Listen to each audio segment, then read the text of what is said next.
meus irmãos. Sejam bem-vindos em nome do Senhor Jesus. Nesse primeiro momento, convido os irmãos que busquem os seus assentos, para que ouçam o prelúdio. Aproveite esse momento para individualmente estar orando ao Senhor, colocando a sua vida diante do Senhor, já nos preparando para o culto, nos aquietando diante de tantas coisas que têm nos acontecido no dia a dia, e de fato um dia agradável que o Senhor nos concedeu, e já nos preparando para o culto. Amém?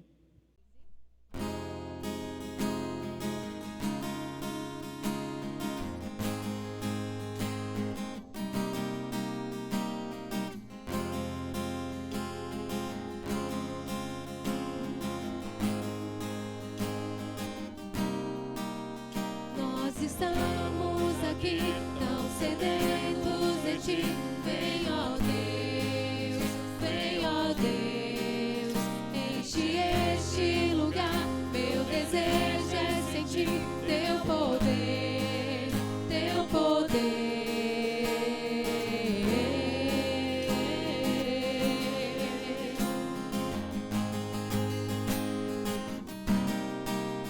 Nós estamos aqui tão sedentos de Ti. Vem, ó Deus, vem, ó Deus, enche este lugar. Meu desejo é sentir Teu poder, Teu poder. Então vem me incendiar, meu coração é o Teu altar. Quero ouvir o som dos céus, Tua glória contemplar. Então vem me incendiar, meu coração é o Teu altar. Quero ouvir o som dos céus, Tua glória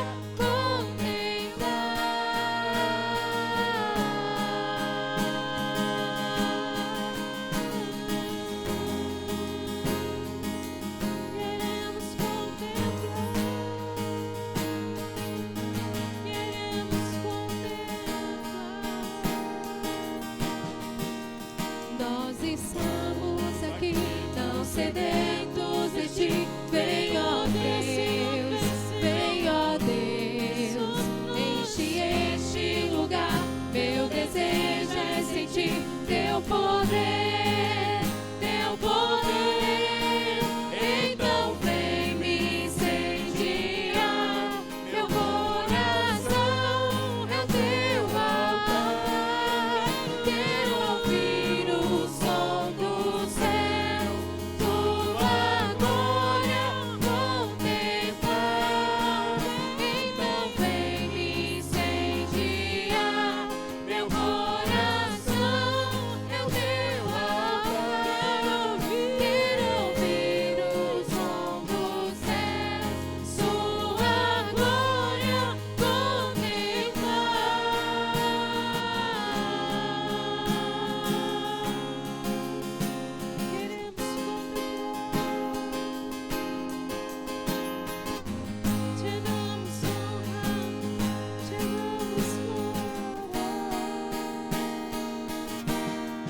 Te damos honra, Te damos glória. Teu é o poder, pra sempre Senhor. Te damos honra, Te damos glória, Senhor. Teu é o poder.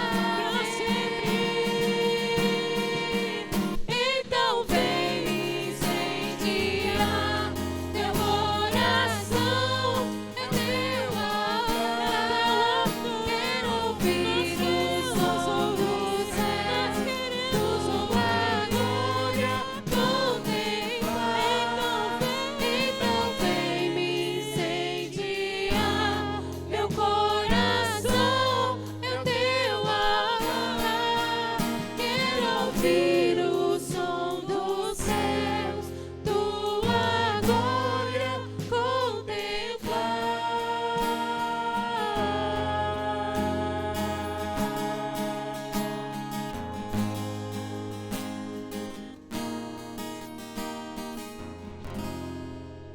Amém. Convido os irmãos que se colocam de pé para fazermos uma leitura em conjunto. Salmo de número 117.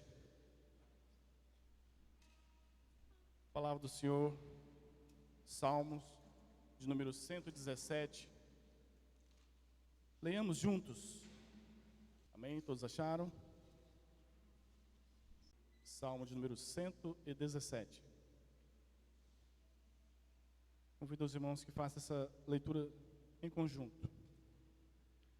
Louvai ao Senhor, vós todos os gentios, louvai-o todos os povos, porque muito grande é a sua misericórdia para conosco, e a fidelidade do Senhor subsiste para sempre. Aleluia. Amém? Palavra do Senhor, palavra essa que é firmada no céu, palavra essa que nos convida a adorar ao único e verdadeiro Deus. Deus esse que provou o seu amor. E esse amor de fato é aquele que nos constrange, que nos mostra que somos pecadores e que nos mostra que sempre necessitamos voltar ao nosso Criador. O apóstolo Paulo disse lá em Romanos capítulo 8, 32, rapidamente: aquele que não poupou o seu próprio filho, mas o entregou por todos nós, como não nos dará juntamente com ele e dele a graça todas as coisas, né? Somente o Senhor pode provar o seu amor por nós. Oremos nesse momento uma oração de reconhecimento de quem é Deus, de quem Ele representa a igreja e de que Ele de fato é o sustentador de toda a vida. Pai, nós louvamos o Senhor e bendizemos o Teu nome, em saber que Tu és sempre o mesmo Deus, que falou ontem e que nos fala hoje e eternamente. Aquele que é o sustentador de toda a vida, aquele que está à frente da igreja para abençoar, para conduzir, para trazer ao Pai a verdadeira vida e comunhão em Cristo Jesus. Louvamos ao Senhor por todos os seus feitos, especialmente através de Cristo Jesus, ter provado o seu amor, tendo morte de cruz, em favor de todos nós pecadores. Ao Senhor nos rendemos, em reconhecimento de que só o Senhor é Deus. Somente o Senhor é aquele que pode, de fato, nos trazer a verdadeira paz, a verdadeira certeza de que não estamos sós. O Senhor é o nosso Deus. E também nos alegramos, ó Pai, por cada vida preciosa, cada família aqui presente, ó Deus, ao qual o Senhor moveu para estarmos nessa noite, reservada de culto ao Senhor, para adorar, para louvar, para bendizer o Teu nome. E assim, ó Pai, o Senhor nos chama e nos convida sempre a estarmos diante do Senhor. Ao Senhor nos rendemos e reconhecemos, ó Pai, que só Tu és Deus, somente o Senhor é Senhor sobre a vida da Tua igreja, sobre as nossas vidas. Em nome de Jesus, amém e amém. Podem se sentar, meus queridos. Convido os irmãos a nos acompanhar. E logo em seguida, o próximo cântico, aqueles irmãos que estiverem preparados para trazer seus dízimos, suas ofertas, poderão fazê-lo. Que nós possamos cantar louvores ao Senhor. Convido os irmãos que se coloquem de pé nesse momento, para que possamos estar adorando ao nosso Deus. Cantarei o Teu louvor para sempre. Aleluia. Cantarei Teu amor para sempre. Cantarei Teu amor para sempre. Cantarei Teu amor para sempre. Cantarei Teu amor para sempre.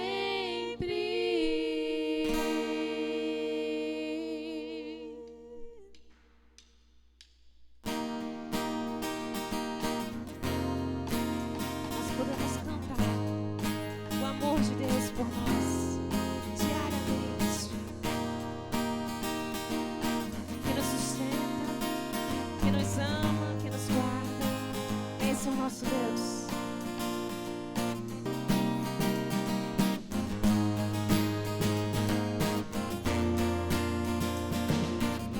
Teus montes correm para o mar, teus rios de amor por mim. Eu abrirei meu coração, deixando a tua cura entrar. Me alegro por te pertencer, levantarei as minhas mãos. O teu amor me alcança e me faz louvar-te. Cantarei teu amor pra sempre. Cantarei teu amor pra sempre. Cantarei teu amor pra sempre.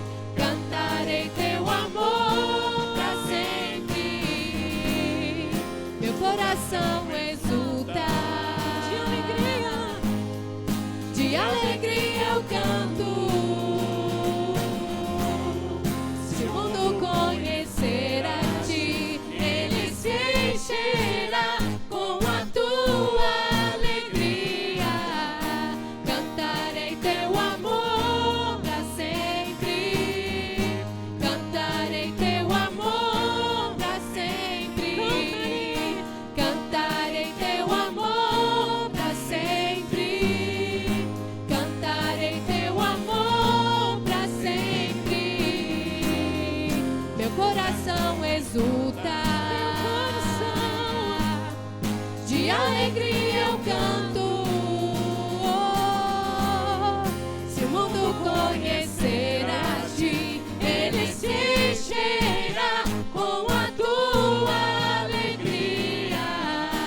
Cantarei teu amor pra sempre. Cantarei teu amor pra sempre. Cantarei teu amor pra sempre. Cantarei teu amor pra sempre. Cantarei teu amor pra sempre. Você pode dizer isso pro Senhor? Cantarei teu amor Que em tempo e fora de pra tempo. sempre. Louvaremos ao Senhor. Cantarei Cantaremos teu seu amor pra sempre. pra sempre. Cantarei teu amor pra sempre. Aleluia. Amém. Glória a Deus, que nós possamos sempre cantar louvores ao nosso Deus. Independente de situação, independente de tudo. E confiar que Ele provê todas as coisas. Amém, Senhor Jesus. Ele vem a nossa luz, é a nossa salvação. Obrigado, Deus, por seu amor. Obrigado, Senhor. Nós te amamos. Nós te amamos.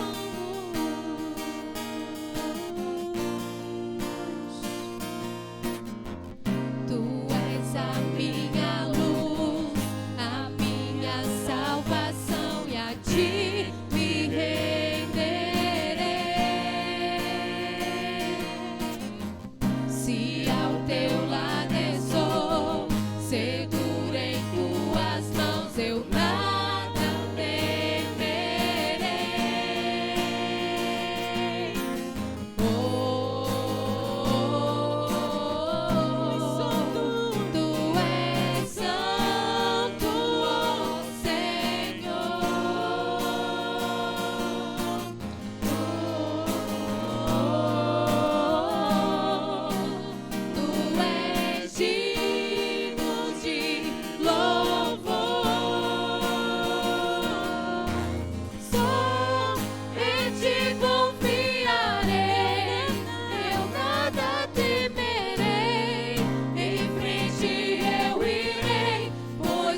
Senhor Jesus. Vem Jesus, vem Jesus, vem Jesus, vem Jesus, vem Jesus.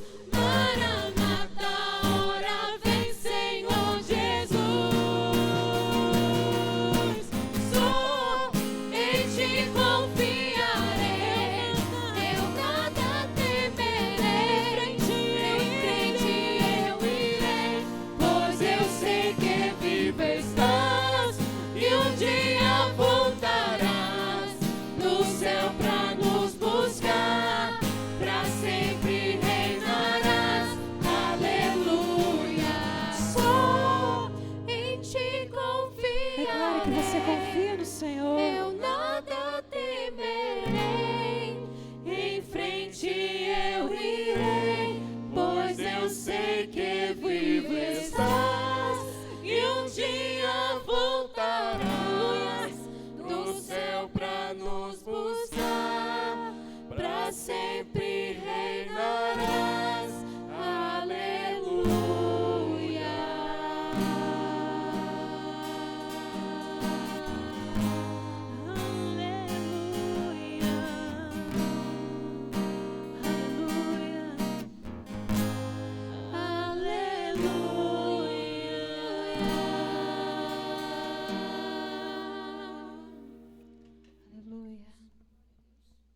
Senhor Deus, Pai de amor, de infinita bondade e misericórdia, neste momento nós colocamos as nossas vidas diante do Senhor, Pai. Ó Deus, porque nós reconhecemos que somos pecadores e precisamos e necessitamos do Senhor, Pai.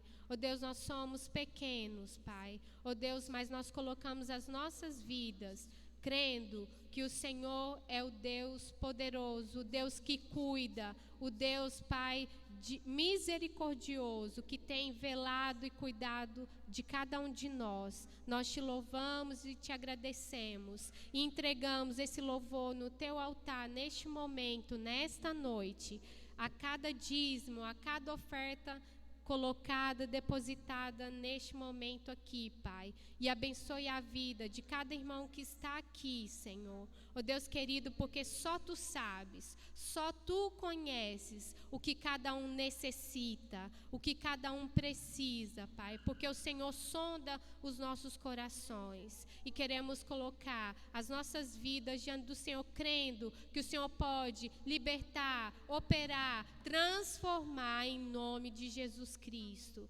Essa é a oração que eu faço em nome de Jesus, que eu oro e agradeço. Amém. A igreja pode se assentar. Irmãos, boa noite. Boa noite, graça e paz. Nós vamos fazer mais uma oração neste momento.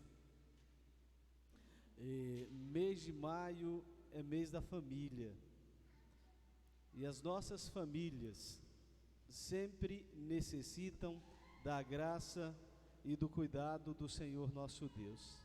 E entendendo isso, eu quero convidá-los neste momento a voltar a mente, o coração para o Senhor, a pensar um pouco na sua família, no seu lar, e rogar da graça, da misericórdia do Senhor para a sua casa, para a sua família neste momento. Feche seus olhos, oremos ao nosso Deus. Ó Deus, ó Pai de graça, de bondade, de misericórdia, ó Deus, no nome de Jesus, nós queremos neste mês de maio, que é o mês da família, nós queremos depositar diante do Teu altar de graça os nossos lares, a nossa família.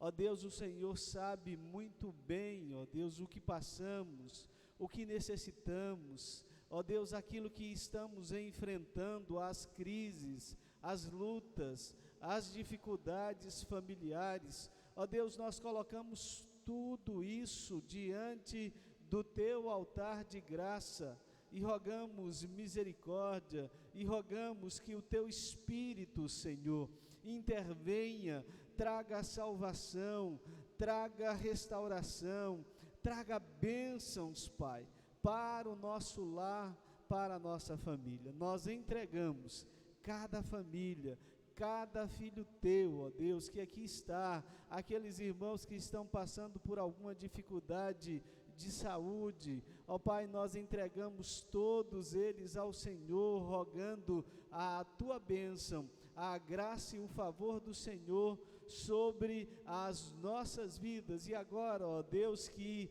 ouviremos o teu recado, ouviremos a tua palavra santa, Senhor. Aquiete os nossos corações e que o Senhor fale poderosamente, Senhor. Traga uma palavra ao nosso coração e nos modifique, Pai, e nos transforme, Pai, e nos dê a graça, Senhor, de sairmos daqui edificados, abençoados pelo poder do Senhor e da sua palavra, no nome e por amor de Jesus que nós oramos e agradecemos. Amém. Amém. As crianças poderão sair neste instante. A palavra está com o reverendo Adair. Fique à vontade, meu irmão. Boa noite, meus irmãos. Eu convido os irmãos a abrirem as suas Bíblias na carta de Paulo aos Efésios, no capítulo 1. Carta de Paulo aos Efésios, capítulo 1. Nós vamos fazer a leitura a partir do versículo 3. Eu convido os irmãos a se colocarem de pé. E eu os convido também a fazermos essa leitura em conjunto. Da vez passada eu disse que esse talvez seja um dos mais belos textos das Escrituras. E ele fala a respeito da Trindade, do Deus triuno, o Deus a quem nós adoramos. Ele fala a respeito de Cristo, o Deus Filho que desceu, que verteu seu sangue na cruz em nosso favor. E o Deus Espírito Santo, aquele que nos acompanha, aquele que está conosco todos os dias, em cada momento das nossas vidas. Então leiamos: Bendito o Deus e Pai de nosso Senhor Jesus Cristo, que nos tem abençoado com toda a sorte de bênçãos espiritual nas regiões celestiais em Cristo, assim como nos escolheu nele, antes da fundação do mundo, para sermos santos e irrepreensíveis perante ele e em amor.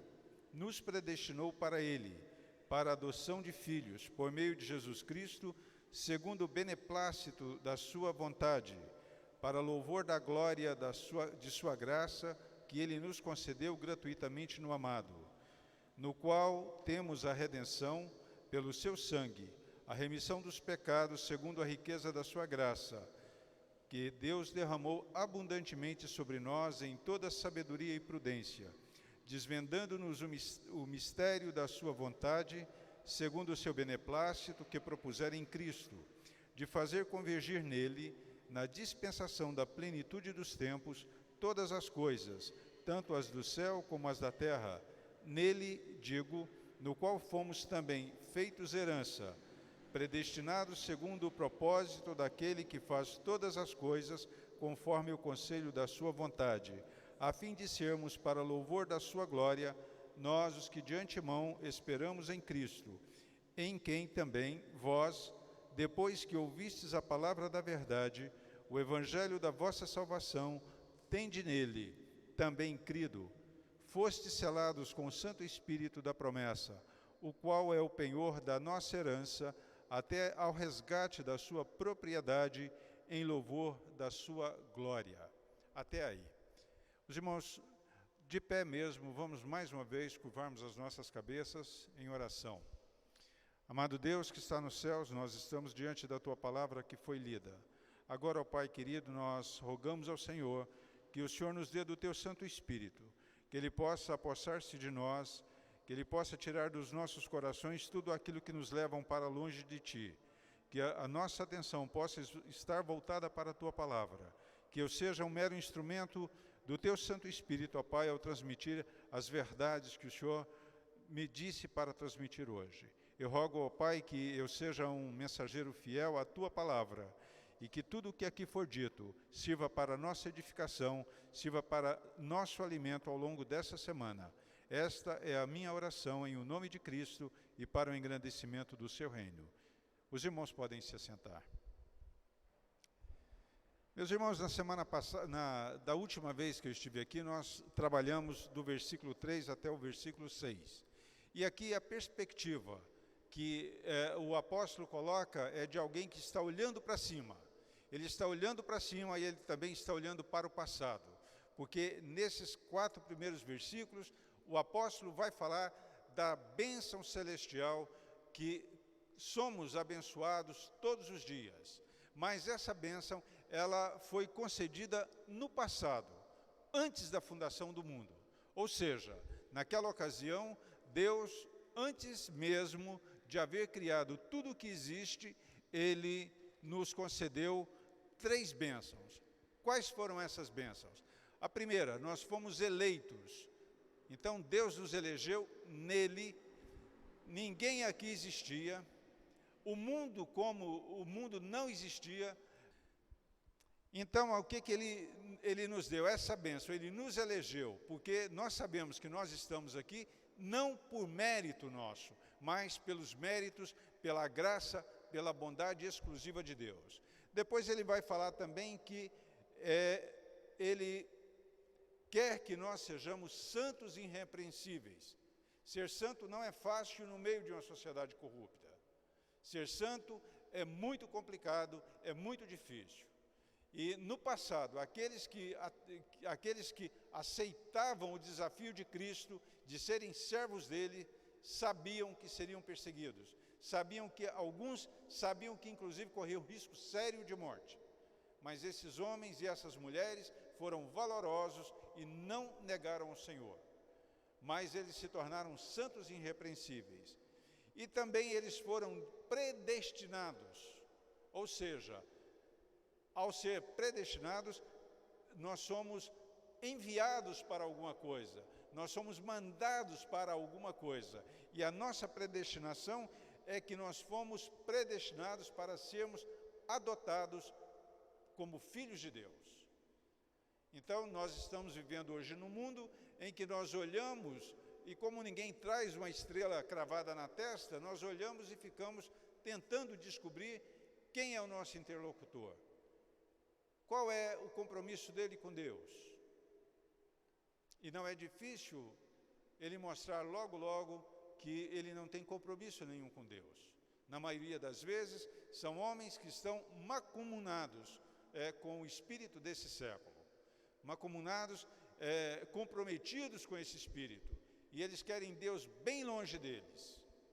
E aí então, mas nós fomos eleitos para sermos santos, para sermos irrepreensíveis e para sermos adotados como filho de Deus.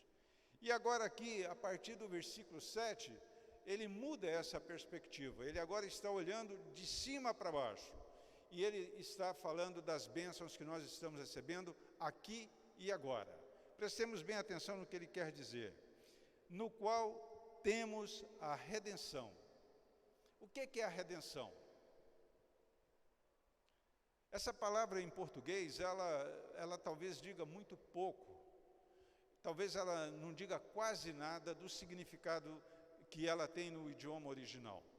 Quando a gente vai para a língua original e vai pesquisar o que essa palavra quer dizer, ela quer dizer daquele indivíduo que cometeu um crime muito grave e esse indivíduo ele foi condenado. E aí então alguém com um grande volume de dinheiro compra a vida daquele indivíduo. Então ele vai lá junto do juiz e fala: eu pago por esse indivíduo, quanto que custa esse indivíduo? O juiz vai calcular o tamanho do crime que ele cometeu, o tamanho da pena que ele recebeu. E aí ele vai estipular um preço. E esse preço normalmente era muito alto. Então nós como pecadores, nós como indivíduos que fomos primeiro amados por Deus, Deus paga o preço por nós. Ele nos redime. E o preço que Deus pagou por cada um de nós foi o sangue do seu Filho que foi vertido lá na cruz. O sangue de um Deus, um sangue do Filho de Deus, de um Deus que sempre agradou o seu pai, que sempre viveu de acordo com a vontade do seu pai. E aí então é por isso que Paulo vai dizer no versículo 6 que ele nos concedeu isso no amado. Porque Paulo está dizendo aqui que Cristo unifica todas as coisas. Cristo, todas as coisas nos céus e na terra convergem para Cristo. Então, nessa convergência de Cristo, é porque a Escritura vai dizer em todo o Novo Testamento, e mesmo no Antigo Testamento, ela vai dizer que todas as coisas serão colocadas debaixo de Cristo. E Davi, quando escreve um dos seus salmos, ele diz que debaixo do estrado dos pés do Senhor estarão todos aqueles que foram conquistados por Ele. Então, o que ele está dizendo aqui, que também nós fomos redimidos. Deus pagou o preço e nos resgatou. Ele nos comprou de volta para Ele mesmo, através do sangue de Cristo. Então, essa redenção é um presente que Deus está nos dando hoje, agora, para que a gente ande em novidade de vida diante dEle. E ele prossegue dizendo ainda que Deus, Ele pagou segundo a riqueza da sua graça. Tem um comentarista presbiteriano que diz que quando a gente vai fazer essa análise aí, ele exemplifica da seguinte forma: 2 indivíduos extremamente ricos vão contribuir para uma causa muito nobre. Um dá de acordo com a vontade do seu coração, e o outro dá conforme a vontade do seu coração, mas em conformidade com a sua riqueza.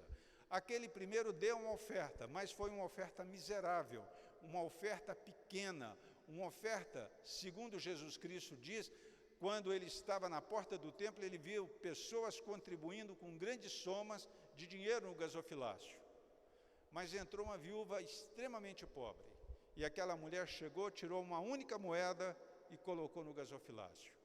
Ele olha para os seus discípulos e diz para os seus discípulos: vede aquela viúva, ela deu mais do que todos esses aqui, porque aqueles lá deram das suas riquezas aquilo que sobrava, aquilo que não ia fazer diferença.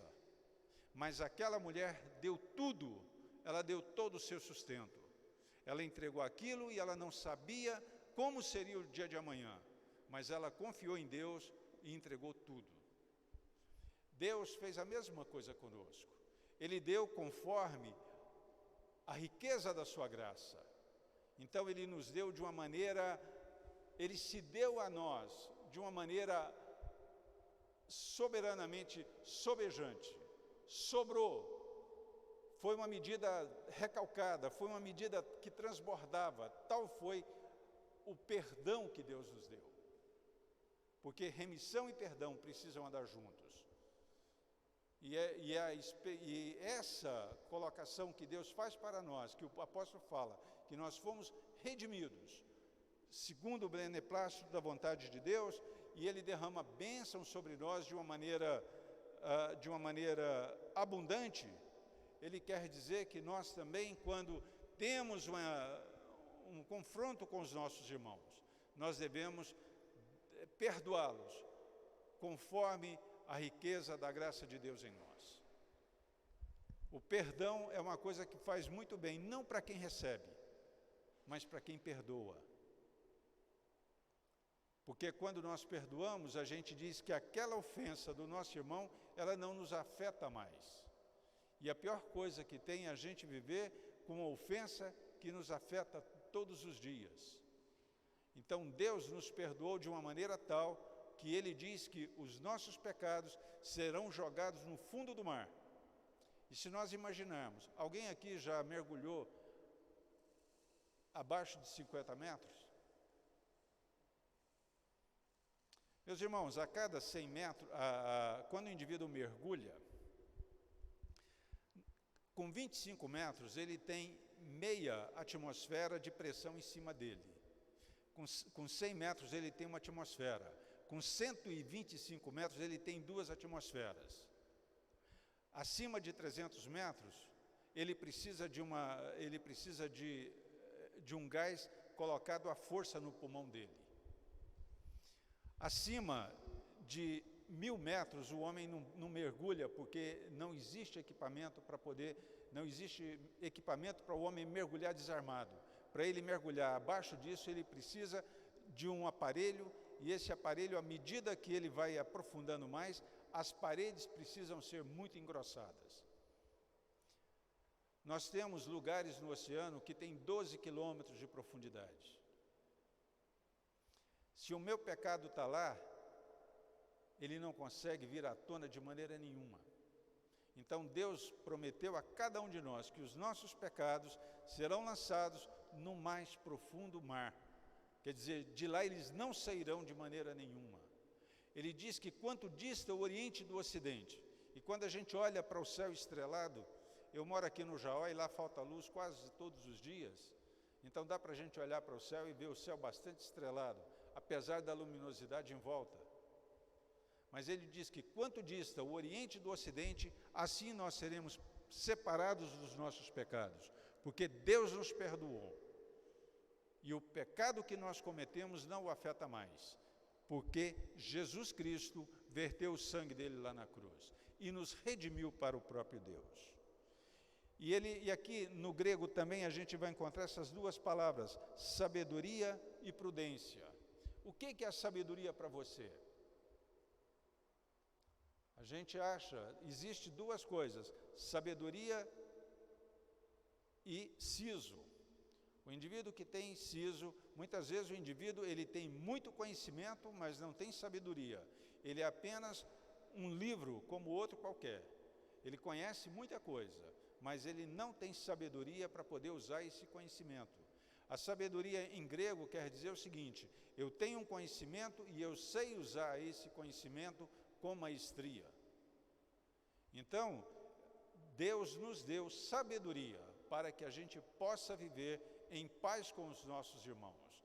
Ele nos deu sabedoria para que nós saibamos desviar do pecado.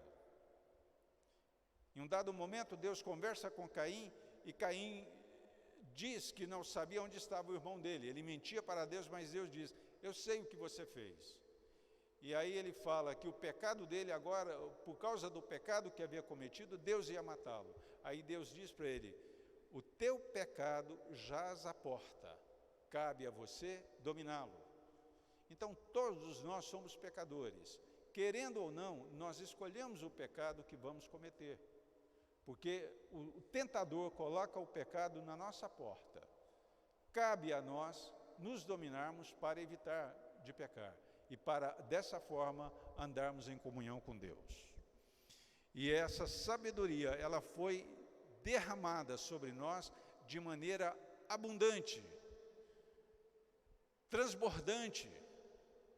Então não há porquê eu dizer para Deus: eu não sabia. Não, você sabia, eu te dei sabedoria, eu te dei discernimento para que você pudesse fazer a escolha entre pecar e desagradar a mim, e entre não pecar e agradar a mim, e agradar-se de mim. Então, quando nós somos confrontados com essa verdade que Paulo está colocando aqui, ele olha na perspectiva de cima para baixo.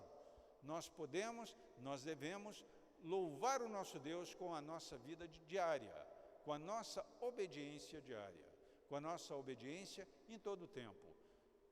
Quem primeiro deve ocupar a nossa mente é aquilo que Paulo vai escrever um pouco mais atrás de uma outra carta, que nós devemos buscar em primeiro lugar as riquezas que estão no céu, porque essas riquezas não perecem.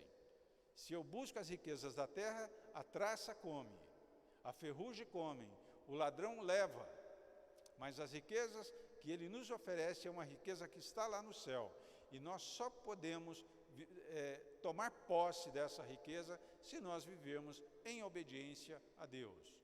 E a prudência, o que é a prudência? Essa palavra é justamente o discernimento. Todos nós fazemos escolhas todos os dias. Aquele indivíduo que trabalha, quando chega às 6 horas da manhã, ele tem duas escolhas: ou ele levanta e se prepara para ir trabalhar, ou ele fica com preguiça e continua na cama. Eu acredito que com 5 vezes que ele fizer isso, o patrão dele toma uma decisão por ele. Dispensa, bom, já que você tem preguiça, fica em casa. Não precisa mais vir trabalhar, só que também você não ganha. Então nós somos punidos pela nossa falta de discernimento. Então por isso é que Deus quer que nós conheçamos a palavra dele e vivamos de acordo com essa palavra. Então é por isso que ele derramou sobre nós abundantemente prudência ou discernimento. E aí ele segue dizendo que desvendando no versículo 9, desvendando-nos o mistério da sua vontade, segundo o seu beneplácito que propusera em Cristo. O que é esse beneplácito? O que é esse desvendar?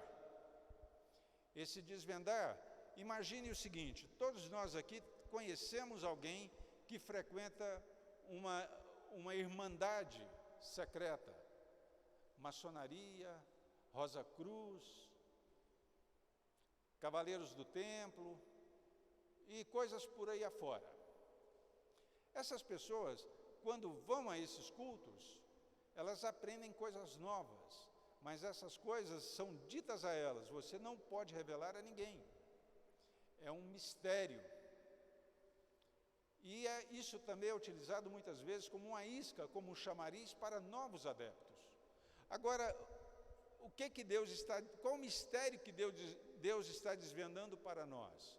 Ele desvenda o mistério que nós éramos pecadores e que entre nós e Ele havia uma parede intransponível. Havia um abismo, que não havia uma pinguela, não havia uma ponte para que a gente pudesse atravessar.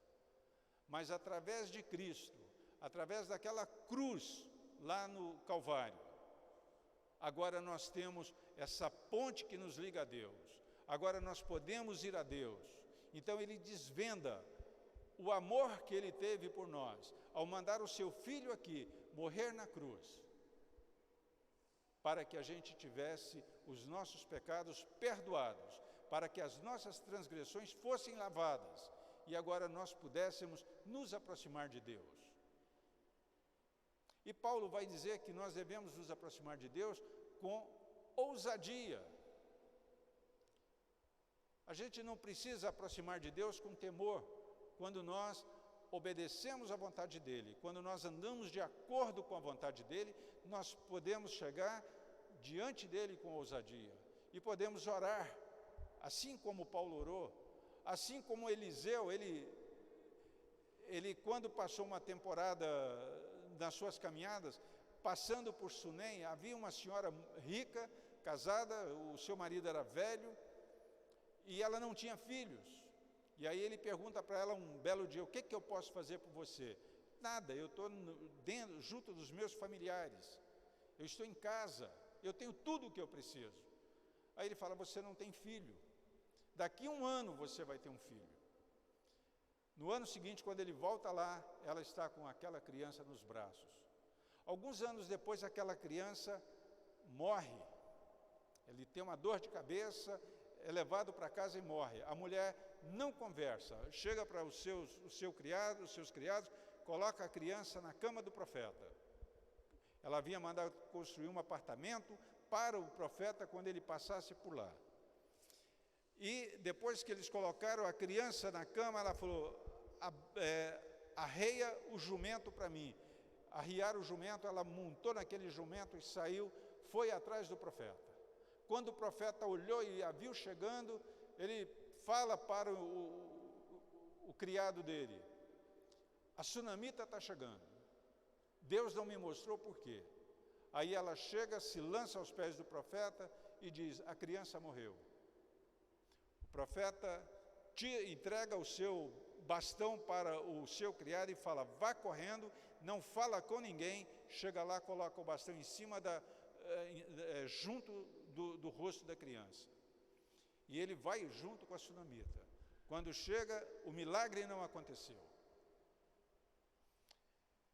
Ele põe todo mundo para fora, ora a Deus, e por 3 vezes ele deita sobre aquela criança, boca com boca, nariz com nariz. Na terceira vez a criança acorda, e ele orou pedindo a Deus que devolvesse a vida àquela criança. E Deus devolveu. Isso é ousadia, isso é coragem, isso é saber o que Deus nós servimos, quem é o Deus que nós servimos. Então Ele quer que nós vivamos uma vida de coragem, uma vida que desafia a situação que está diante de nós, e que vivamos em estrita obediência à vontade dEle. E aí então Ele vai desvendar o mistério. E qual mistério é esse? Nós temos livre acesso ao Pai. Cristo nos deu esse livre acesso a Deus. No Israel antigo, o indivíduo, para poder falar com Deus, ele tinha que comprar um carneiro ou um cabrito, levar ao sacerdote, confessar ao sacerdote os seus pecados, aquele animal era imolado, e numa ocasião solene, aí então ele falava com Deus através do sacerdote, que era o mediador. Cristo, o Cordeiro de Deus, morreu no seu lugar, no meu lugar, para que nós tivéssemos agora livre acesso a Deus. Então esse é o mistério que Ele desvendou para nós. Porque Deus tem um projeto para mim, um projeto para cada um de nós aqui. E Ele quer que nós executemos esse projeto. Mas a gente só pode executar esse projeto se nós tivermos confiança nele, se nós tivermos obediência à palavra dele. E ele segue dizendo que esse mistério é um mistério que nos foi dado segundo o beneplácito que propuseram em Cristo. Ô palavrinha difícil, né? Beneplácito. Alguém aí sabe o que é beneplácito para poder me ajudar? Ninguém pode me ajudar com o beneplácito?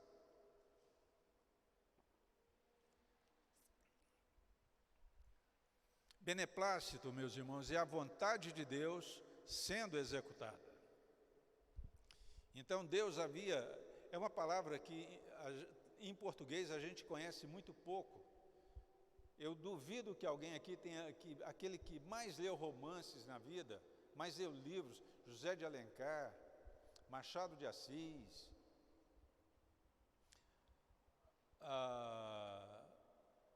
os grandes escritores brasileiros, Jorge Amado, que eu acho que não é um grande escritor, mas tudo bem, a mídia diz que é, então é.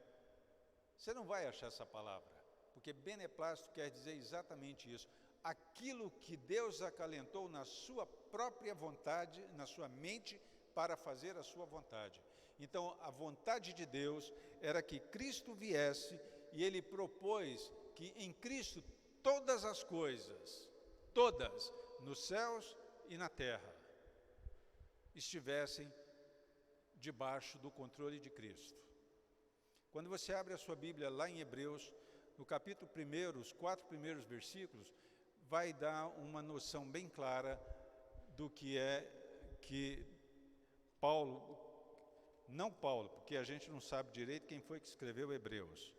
Há uma controvérsia muito grande, uns dizem que foi Paulo, outros dizem que foi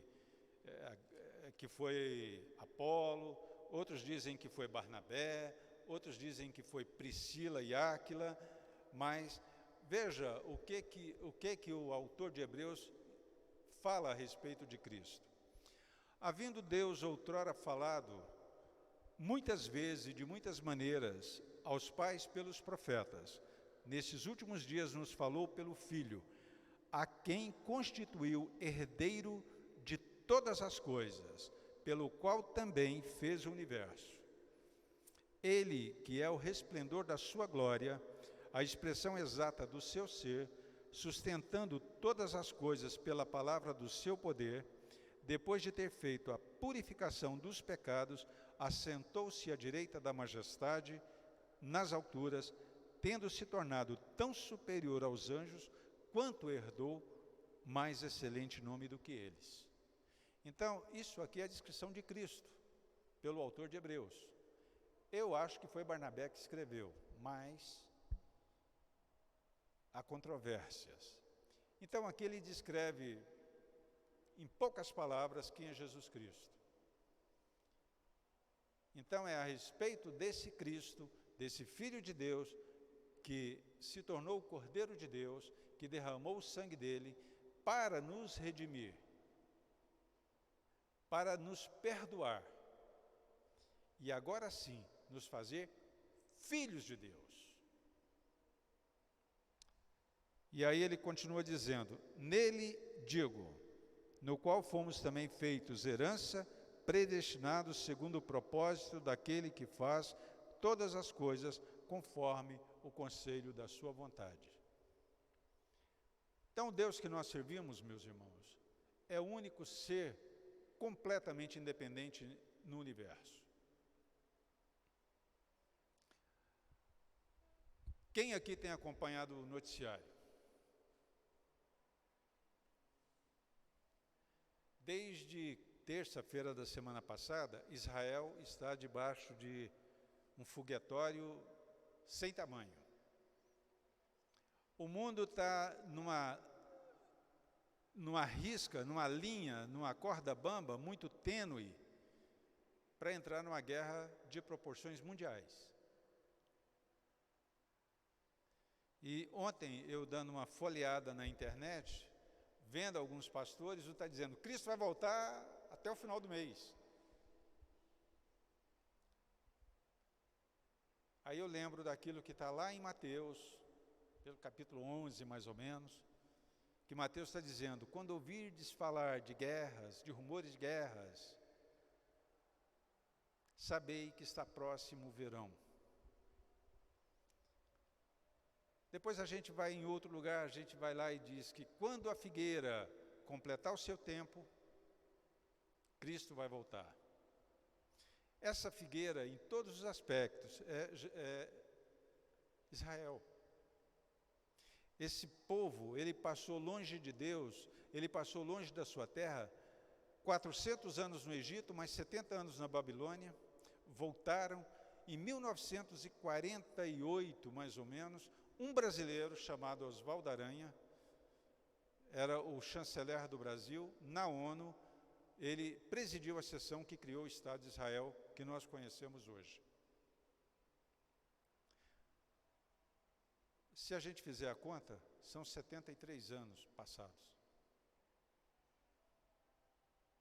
A figueira está começando a soltar os seus renovos.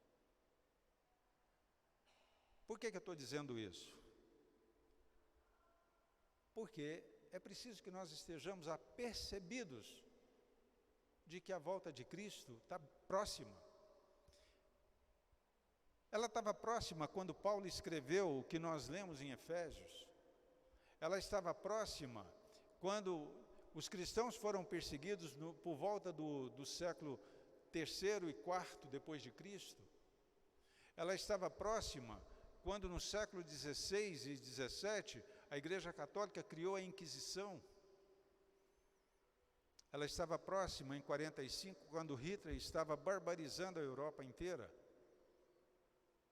E ela está próxima hoje, quando a gente vê os valores judaico-cristãos, no qual a maioria de nós aqui nascemos e fomos criados, estão sendo subvertidos como nunca aconteceu. O que antes para nós era feio, hoje é o que é aceito. O que para nós antes era certo, o que para nós é certo, hoje está errado. Isso a Bíblia colocou claramente que nós iríamos viver esse tipo de coisa. Alguns já estão dizendo que nós estamos vivendo o início da tribulação. Mas, meus queridos, eu não estou preocupado com essas datas, eu não estou botando o dia que Cristo vai voltar. O que eu estou preocupado é com cada um de vocês. Eu espero que cada um de vocês estejam apercebidos, com a Bíblia aberta, procurando conhecer a vontade de Deus para a sua vida. Porque é a única coisa da qual você vai ser chamado a prestar contas, da sua vida.